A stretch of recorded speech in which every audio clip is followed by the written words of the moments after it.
வேத காலம் ஒரு முழுமையான பார்வை பார்ட் 2. வேத காலம் தட் இஸ் வேதிக் பீரியட் என்பது பண்டைய இந்தியாவின் மிக முக்கியமான காலப்பகுதிகளில் ஒன்றாகும். இது சுமார் கிமு 1500 முதல் கிமு 600 வரை நீடித்தது. இக்காலம் ஆரம்ப வேத காலம் that is early Vedic period மற்றும் பிற்கால வேத காலம் that is later Vedic period என இரு பகுதிகளாக பிரிக்கப்படுகிறது. அந்த காலத்திலேயே எவ்வளவு சூப்பரான ஜனநாயகம் இருந்திருக்கு பாருங்க. வேத காலத்தில் சபா மற்றும் சமிதி அப்படின்னு இரண்டு முக்கியமான மக்கள் கூட்டங்கள் இருந்துச்சு. சபானா பெரியவர்கள் மற்றும் அறிஞர்கள் கூடி பேசும் ஆலோசனை சபை. சமிதினா நம்ம பொதுமக்கள் எல்லாரும் சேர்ந்து விவாதிக்கும் பிரம்மாண்டமான கூட்டம். அந்த காலத்திலேயும் மீட்டிங் கல்ச்சர் எவ்வளவு ஸ்ட்ராங்கா அழகா இருந்திருக்கு பாருங்களேன். பொலிட்டிக்கல் சிஸ்டம் அரசியல் அமைப்பு. ராஜான்னா சர்வாதிகாரி கிடையாது. அந்த காலத்துல மன்னராட்சி ராஜா இருந்தாலும் ராஜா மட்டுமே தன்னிச்சையா எந்த முடிவையும் எடுக்கல. மக்களுக்கும் பெரியவர்களுக்கும் மதிப்பு கொடுத்து சபா மற்றும் சமிதி மாதிரி குழுக்களோட விவாதிச்சுதான் முடிவுகளை எடுத்தாங்க. மக்களின் கருத்துக்கு மதிப்பளித்த எவ்வளவு அருமையான அரசியல் முறை பாருங்க. இம்பார்ட்டன்ட் ரிவர்ஸ், நதிகளை வெறும் தண்ணீரா பார்க்காம தெய்வமா கொண்டாடினாங்க. வாவ், வேத காலத்துல சரஸ்வதி, கங்கை, யமுனை போன்ற நதிகள் ரொம்ப முக்கியமானதா இருந்துச்சு. அதுலயும் ரிக்வேதத்துல சரஸ்வதி நதியை பற்றி ரொம்ப உணர்வு பூர்வமாக அதிகமா பாடியிருக்காங்க. இயற்கையோடு ஒன்றி வாழ்ந்த வாழ்க்கை அது. வர்ணா சிஸ்டம், வர்ண முறை. ஆரம்பத்துல தொழிலை வச்சு பிரிச்ச அமைப்பு பிற்காலத்துல கொஞ்சம் கவலையான விஷயமா மாறிடுச்சு. பிற்கால வேத காலத்துல வர்ண முறை, வர்ணா சிஸ்டம் உருவானது. பிராமணர்கள், க்ஷத்திரியர்கள், வைசியர்கள், சூத்திரர்கள்னு சமூகம் 4 பிரிவுகளாக பிரிக்கப்பட்டது. ஆரம்பத்துல தளர்வா இருந்த இந்த முறை காலம் போக போக ரொம்ப ரிஜிடாக, கண்டிப்பானதாக மாறி மனிதர்களை பிரிக்க ஆரம்பிச்சது வரலாற்றின் ஒரு சோகமான பதிவு. ஆஷ்ரம் சிஸ்டம், ஆசிரம முறை. வாழ்க்கையை எவ்வளவு அழகா அர்த்தமுள்ளதா திட்டமிட்டு இருக்காங்க பாருங்க. மனித வாழ்க்கைய 4 அழகான பருவங்களா பிரிச்சாங்க. கல்வி கற்கும் பிரம்மச்சரியம், குடும்பமா வாழும் கிரகஸ்தம், பொறுப்புகளை விட்டு விலகும் வனப்பிரஸ்தம், அமைதியை தேடும் சந்நியாசம். ஒரு முழுமையான வாழ்க்கைக்கான அருமையான வழிகாட்டுதல். மோர் காட்ஸ், இயற்கை சக்திகள் எல்லாமே அவங்களுக்கு கடவுள் தான். இந்திரன், அக்னி, வருணன் மட்டும் இல்லாம சோமா, சூர்யா, உஷாஸ் போன்ற அழகான தெய்வங்களையும் பக்தியோட வழிபட்டாங்க. இதுல மழையையும் இடியையும் கட்டுப்படுத்தும் இந்திரன் தான் அவங்களுக்கு ரொம்ப ஃபேவரட் கடவுள், மோஸ்ட் இம்பார்ட்டன்ட் காட். சோமா ட்ரிங்க், சோமா பானம், அவங்களுக்கென்று ஒரு ஸ்பெஷல் எனர்ஜி ட்ரிங்க். வேதகால மக்கள் சோமா அப்படின்னு ஒரு புனிதமான பானத்தை விரும்பி குடிச்சாங்க. சடங்குகளின் போது இதை ரொம்ப பக்தியோடு பயன்படுத்துவாங்க. அந்த காலத்து ஏன்ஷியன்ட் எனர்ஜி ட்ரிங்க் மாதிரி செம்மையா இருந்திருக்கும் போல.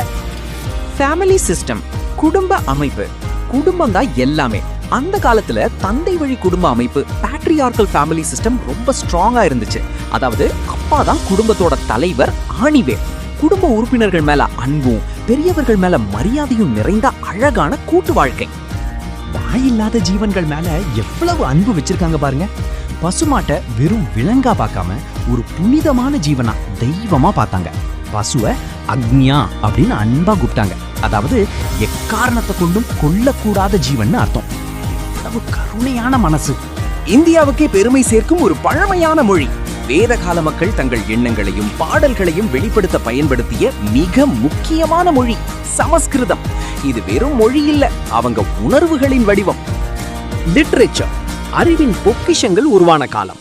வேதங்கள் மட்டுமே அவங்க உலகம் கிடையாது. பிராமணங்கள், ஆரண்யகங்கள், உபநிடதங்கள் அப்படின்னு பல அற்புதமான நூல்களை உருவாக்குனாங்க. இதுல உபநிடதங்கள், உபனிஷாத்ஸ் படிச்சா அதில் உள்ள தத்துவம் மற்றும் ஆன்மீக கருத்துக்கள் நம்ம மனசுக்கு எவ்வளவு அமைதியை கொடுக்கும் தெரியுமா?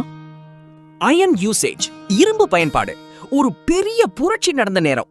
பிற்கால வேத காலத்துல இரும்பின் அயன் பயன்பாடு அதிகமாச்சு.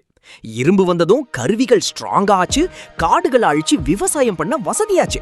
மனிதர்களோட உழைப்பும் வளர்ச்சியும் எவ்வளவு வேகமா முன்னேறி இருக்கு பாருங்க. அக்ரிகல்ச்சர், விவசாயம். நாடோடியா இருந்த மக்கள் நிலைத்து வாழ ஆரம்பிச்சாங்க.